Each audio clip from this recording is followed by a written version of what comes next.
Hello everyone, नमस्ते, good morning, सुप्रभात। सुप्रभात या शुभ संध्या, कुछ भी कह लो, क्योंकि ये वीडियो मैं लाइव नहीं पढ़ा रहा हूँ। ये वीडियो मैं आप सभी के लिए रिकॉर्ड कर रहा हूँ। तो मेरे प्यारे दोस्तों, आज के इस छोटू सेशन में हम और आप बात करने वाले हैं किस पर? हम और आप बात करने वाले हैं इस पर, एक बहुत ही पॉपुलर और बहुत इंपॉर्टेंट क्वेश्चन, जिसका आंसर बहुत सही वे में करना जरूरी है। और वो क्वेश्चन है, why do you want to join banking sector? जो कि हर एक इंटरव्यूअर से पूछा जाता है कि भैया बैंकिंग ही क्यों ज्वाइन करना चाहते हो? एसएससी में चले जाओ, रेलवे में चले जाओ, टीचर बन जाओ, स्टेट पीसीएस चले जाओ, यूपीएससी चले जाओ, वाई बैंकिंग? बैंकिंग ही क्यों?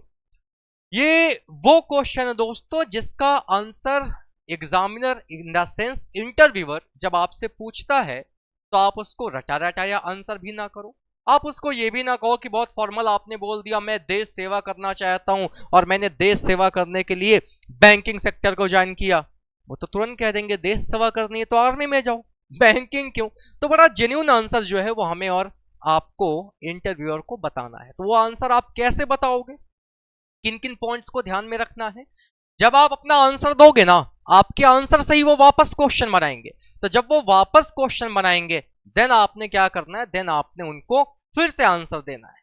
तो भाई, आपके आंसर से ही उनको क्वेश्चन निकालना रहता है, इसलिए आंसर जो है वो बड़ा सिलेक्टिव होना चाहिए। कहीं ऐसा ना हो कि आप जल्दबाजी में कुछ ऐसा बोल जाएं कि आपने ऐसी कोई बात बोल दी जिसके अंदर से उन्होंने बना लिया क्रॉस क्वेश्चन और आपको उठा के फंसा दिया। तो जब दोस्तों आपसे क्वेश्चन पूछा जाएगा why do you want to join banking sector, तो ध्यान रखिएगा कैसे आंसर देना है आपको, कौन कौन से वो की पॉइंट्स हैं जो आपको ध्यान में रखने हैं। आइए उनकी बात करते हैं। आपको देखो कौन कौन से पर्टिकुलर पॉइंट्स हैं जो कवर करने हैं। सबसे पहले मैं आपको वो बता देता हूं कि वो पर्टिकुलर कौन कौन से पॉइंट्स हैं जो आपने कवर करने हैं। दोस्तों, एक तो आपको ये बात ध्यान में रखनी है कि आप हाई कैरियर ग्रोथ पोटेंशियल आप उनको बता सकते हो। अभी मैं सिस्टमैटिक वे में भी बताऊंगा, पहले मैं बता रहा हूं कि कौन कौन से पॉइंट्स हैं जो आप ध्यान में रखोगे। High career growth potential definitely आप बता सकते हो। बैंकिंग जो है वो आपका एक पैशन है, आपको प्यार है उससे, डेफिनेटली बता सकते हो। जॉब सिक्योरिटी है, डेफिनेटली बता सकते हो। रेपुटेशन है, रिस्पेक्ट है दोस्तों सोसाइटी में भी, बता सकते हो। चैलेंजिंग वर्क एनवायरनमेंट है, डेफिनेटली बता सकते हो। नए नए लोगों से आप इंटरेक्ट होगे, डेफिनेटली इसको बता सकते हो। लेकिन ये वो आंसर है जिसके अंदर कई सारे क्वेश्चंस जो हैं वो आपके छुपे हुए हैं।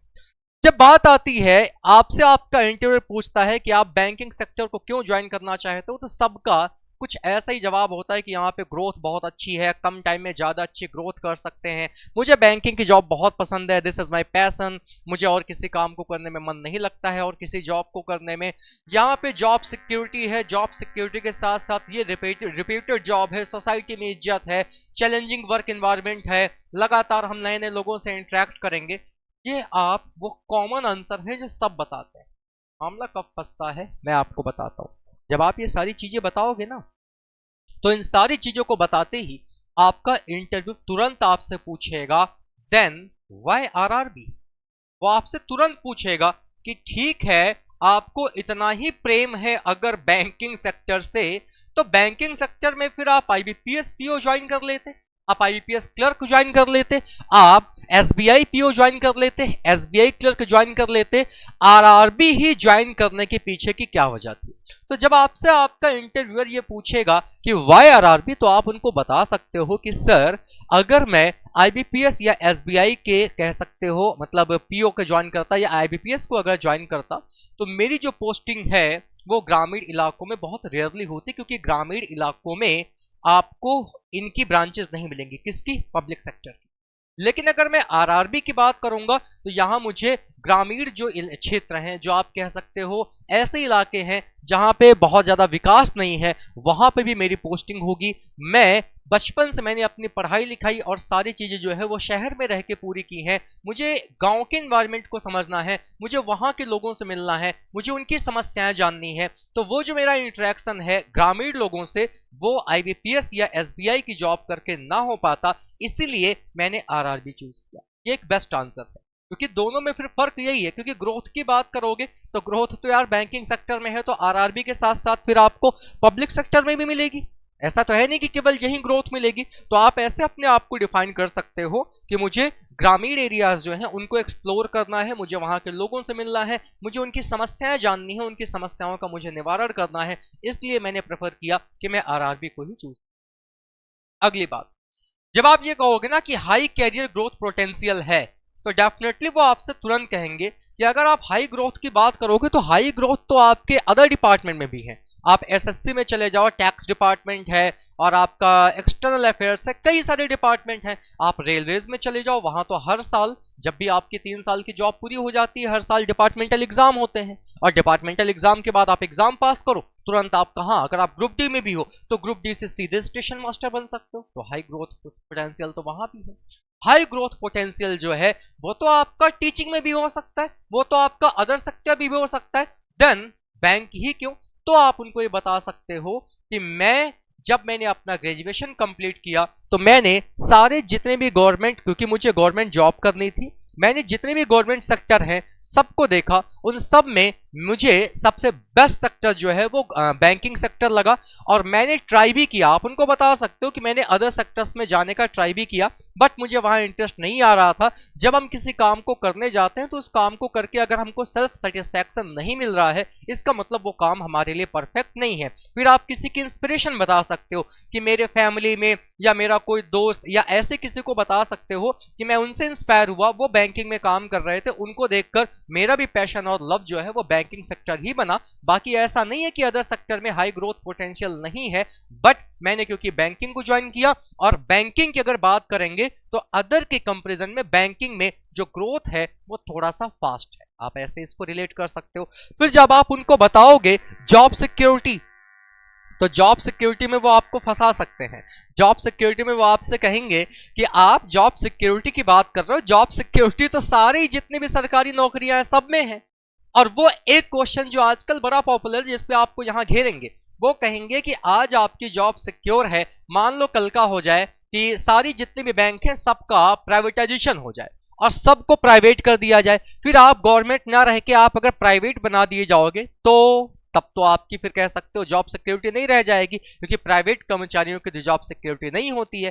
तो आपको इसका देखो, आपका जो आंसर है ना वो बड़ा ही एक्यूरेट और सिंपल होना चाहिए। आप सिंपल वे में कहो कि सर किसी भी डिपार्टमेंट में फ्यूचर में क्या होगा हमें इसकी जानकारी नहीं है, किसी भी डिपार्टमेंट का फ्यूचर जो है वो कैसा होगा हम ये प्री डिसाइड नहीं कर सकते कि आज जो सेक्टर हमारा गवर्नमेंट हैंडल कर रही है हो सकता है कल को वो सेक्टर हमारा प्राइवेट हो जाए। हम मतलब अपने आप को बोलो कि सर मैं अपने प्रेजेंट को देखते हुए आगे बढ़ रहा हूं, प्रेजेंट में मुझे लगता है कि बैंकिंग जॉब जो है वो मेरे लिए बेस्ट है, और अगर इन फ्यूचर ऐसा होता है कि बैंकों का प्राइवेटाइजेशन होता है तब भी मैं बैंकिंग सेक्टर में ही रहना प्रेफर करूंगा, और मैं अपने पूरे हार्डवर्क और मेहनत के साथ अपनी जो सेवा है वो आगे कंटिन्यू रखूंगा।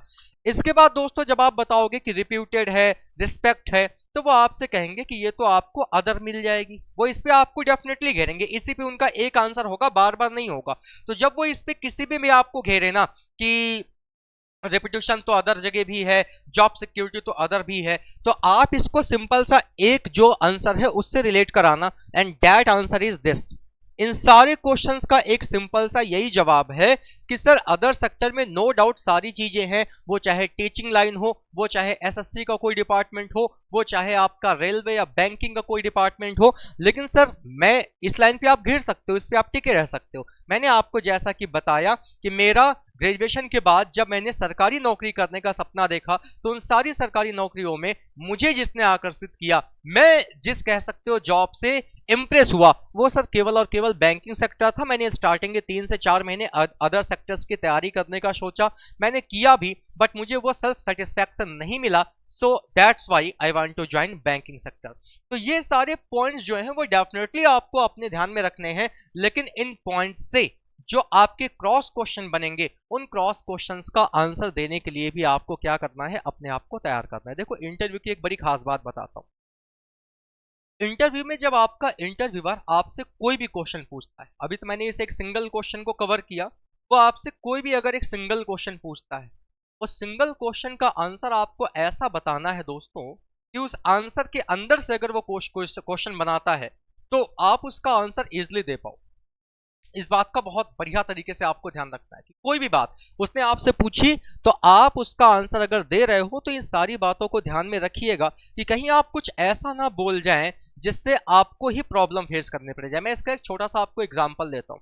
मैं आपको बताता हूं, मेरे आरआरबी के इंटरव्यू में इंटरव्यूअर ने मुझसे पूछ लिया था अपनी हॉबीज बताओ। तो देखो आजकल क्या है ना, आजकल आपके पास बहुत सारे संसाधन अवेलेबल हैं, तरह तरह के यूट्यूब चैनल हैं। अब यूट्यूब चैनल है तो ऑब्वियस सी बात है कि आपको हर जगह से कहीं ना कहीं से अगर थोड़ी थोड़ी जानकारी भी मिल रही है तो वो आपके लिए बहुत ज्यादा हो जाती है। पहले ऐसा नहीं था। उसने हमसे पूछा हमसे कि अपनी हॉबीज बताओ, क्या हॉबीज है आपकी। मैंने कहा मुझे स्पोर्ट्स खेलना, मतलब स्पोर्ट्स बहुत पसंद है। उन्होंने कहा कौन सा स्पोर्ट्स। मैंने कहा बेसिकली क्रिकेट। और तो मैंने कहा मुझे टीवी वगैरह देखना अच्छा लगता है, थोड़ा सा कॉमेडी टाइप के जो सीरियल है वो मैं कभी कभी देख लेता हूँ। अब देखो वो हमें घेरते कैसे हैं। उन्होंने कहा कौन सा सीरियल अच्छा लगता है। मेरे मुंह से निकलता है तारक मेहता का उल्टा चश्मा, जबकि मैं लिटरली आपको बताऊं मैं उस सीरियल को देखता भी नहीं था। अब देखो आप माइंड ऑफ मतलब प्रेजेंस ऑफ माइंड देखो। मैंने कहा बता देता हूं ऐसे कोई भी सीरियल। मेरे मन में जो पहला सीरियल आया वो तारक मेहता का उल्टा चश्मा आया। भाई साहब मैंने क्या किया, बोल दिया। अब उन्होंने पता है क्या पूछ लिया कि वो तारक मेहता का उल्टा चश्मा में उसकी कोई दुकान का नाम वाम है ना। उसका आंसर फिर बाद में मैंने देखा तो कुछ उसका नाम था, मुझे अभी तो नहीं याद है। तो उनका देखो मतलब वो आपसे क्वेश्चन कैसे पूछ रहे हैं। आरआरबी का इंटरव्यूअर वो कह रहा है ठीक है फिर तारक मेहता का उल्टा चश्मा अगर देखते हो तो जेठालाल पता नहीं क्या नाम था उसका, उसकी दुकान का नाम बताओ कि इसको दुकान का नाम क्या है, क्योंकि वो तो बार बार पूरे सीरियल में दिखाया जाता है। अब मैं अपनी बात में फंस गया। मैंने कहा मेरी हॉबी सीरियल देखना है। कौन सा सीरियल, मैंने रैंडमली बोल दिया। अब मेरे मुंह से आवाज नहीं निकल रही तो मैं सिंपल सा यही कहूंगा ना सर सॉरी मैं कनेक्ट नहीं कर पा रहा हूँ, सॉरी मुझे याद नहीं आ रहा है। तो इसीलिए जो आंसर दो ना वो बड़ा परफेक्ट दो। स्पोर्ट्स की बात आती है कभी भी, अभी मैं स्पोर्ट्स पे लेके आपको एक वीडियो बना के दूंगा, एक एक क्वेश्चन छोटी छोटी वीडियोस में बना रहा हूँ कि मैं उसमें आपको बताऊंगा कि कभी भी अपनी हॉबीज में स्पोर्ट्स नहीं बोलना कि मुझे क्रिकेट पसंद है। क्योंकि जैसे ही आपने पूछा मुझे क्रिकेट पसंद है, कोई ना कोई 4 पैनल मेंबर होते हैं यार, तो 4 में से कोई ना कोई तो एक ऐसा जरूर होगा जो आपसे स्पोर्ट्स से रिलेटेड कोई ना कोई क्वेश्चन पूछ लेगा। अगर आप फंस गए तो फिर वो यही कहेंगे कि बताओ, आप कहते हो कि मेरी हॉबी स्पोर्ट्स में है और स्पोर्ट्स में आपकी हॉबी भी है और आपको इनके बारे में नहीं पता। तो इसीलिए हॉबी जो है वो पहले से सोच समझ के तैयार करके जाना है कि मैं जो भी हॉबी बताऊंगा उस हॉबी से रिलेटेड क्या क्वेश्चन बन सकते हैं, उनके भी आंसर हमें जो है वो तैयार करके जाने पड़ेंगे। मैंने क्या कहा कि आप जो आंसर बताओगे आपके आंसर से ही वो क्वेश्चन निकालेंगे और ये सिलसिला चलता रहता है। आपने सुना होगा किसी का इंटरव्यू 10 मिनट चलता है, किसी का 5 मिनट ही चलता है, किसी का 15-15 मिनट चलता है। जो इंटरव्यूअर होता है, कल को मैं आपसे कह दूं कि चलो आप मेरा इंटरव्यू लो, पता है इंटरव्यूअर का माइंडसेट क्या होता है। उनका माइंडसेट ये होता है कि सामने जो बंदा बैठा है जब तक इसको फंसा नहीं देंगे तब तक इंटरव्यू आपका चलता रहेगा। वो आपसे क्वेश्चंस करते जा रहे हैं, आप आंसर बताते जा रहे हो, उनको भी मजा आ रहा है, तो अब वो धीरे धीरे लेवल क्या करेंगे, बढ़ाते जाएंगे, लेकिन एट द एंड वो आपको कहीं ना कहीं फंसा के ही रहेंगे। बहुत रेयरली ऐसा होता है कि आपने किसी का इंटरव्यू सुना होगा कि मुझसे उन्होंने पूछा मैंने सब बता दिया, उसके बाद उन्होंने कहा हाँ जाओ। सब कोई नहीं बता पाता क्योंकि वो जानते हैं कि अगर आप उनके क्वेश्चंस का आंसर दे रहे हो, बढ़िया आंसर दे रहे हो, तो वो डेफिनेटली कुछ ना कुछ ऐसा पूछेंगे कि वो आपको फंसा देंगे। तो भाई साहब वो तो बैठे ही इसलिए हैं कि वो आपको चैलेंज दे सके, वो आपको चैलेंजिंग क्वेश्चन दे सके और आप उनके क्वेश्चंस में फंस के रह जाओ। तो आपने क्या करना है, अपनी तरफ से गलती नहीं होने देनी है, क्योंकि हमें भी पता है कि जो इंटरव्यू ले रहा है वो किसी ना किसी पॉइंट पे तो हमें फंसा ही देगा। क्योंकि जब आप किसी का इंटरव्यू लेने जाते हो ना तो आप इंटरव्यूअर होते हो और सामने वाला जो है वो इंटरव्यू देने आता है। तो जो इंटरव्यूअर होता है भले उसके पास नॉलेज ना हो लेकिन वो फंसा तो देगा। अब आप कहोगे सर उनको क्या हर सेक्टर का नॉलेज रहता है। बहुत बच्चे ऐसे पूछते हैं कि सर ये क्वेश्चन इतने पूछा करते हैं, क्या इनको सारे सेक्टर का नॉलेज रहता है? नहीं भाई, उनको तो क्वेश्चन पूछना है ना, आंसर उनको थोड़ी बताना है। जैसे मैं आपका इंटरव्यू ले रहा हूं, अब मैंने आपसे पूछ लिया कि बताओ ब्रायन लारा ने टोटल कितने शतक मारे।